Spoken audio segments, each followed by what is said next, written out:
Le matériel présenté est la deuxième alerte de la bourse américaine publiée sur cette chaîne en l'an 2024. La bourse américaine étant la première bourse mondiale, les effets de cette menace pourraient se faire sentir sur toutes les places boursières. Si vous investissez en bourse, surveillez ce document jusqu'à la fin. Les sources des infographies et des données sont fournies dans la description de la vidéo. Le 12 juillet, j'ai publié des informations sur la capitalisation extrêmement élevée des 10 plus grandes sociétés de l'indice S&P 500.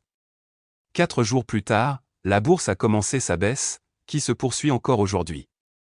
L'indice S&P 500 est en baisse de plus de 3% et le Nasdaq est en baisse de 5%. Concentrez-vous donc, car ce que je dis n'est peut-être pas indifférent à votre portefeuille. Les oiseaux chantent que le véhicule d'investissement Berkshire Hathaway fondé par M. Warren Buffett a garé des camions pleins d'argent liquide dans le garage souterrain, comme on n'en a jamais vu en telle quantité auparavant. M. Buffett est probablement en train de porter un toast et voit que des garçons du quartier comme vous lèchent une glace rose servie par un robot Tesla contrôlé par l'intelligence artificielle de Microsoft avec les derniers processeurs Nvidia et viennent de s'arranger pour regarder une nouvelle série sur Netflix sur l'une des plateformes de Meta.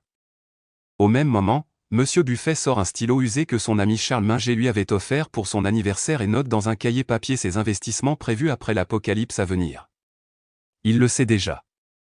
Initialement, on supposait que si la valeur de l'indicateur dépassait 100%, les actions seraient surévaluées et le risque de krach augmenterait considérablement.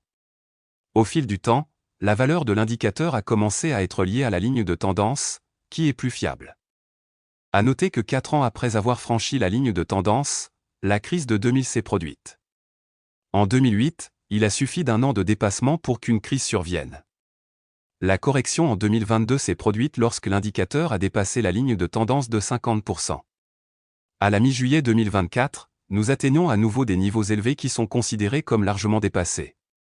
Et même si la situation actuelle en bourse est un repli ou une correction, ce qui arrive toujours et ne veut forcément rien dire en soi, sachez que certains voyants sont allumés au rouge. Aujourd'hui, je vous ai décrit le deuxième. Ne paniquez pas, analysez calmement la situation. Je vous en dévoilerai davantage dans les prochains épisodes. Abonnez-vous à cette chaîne pour rester à jour.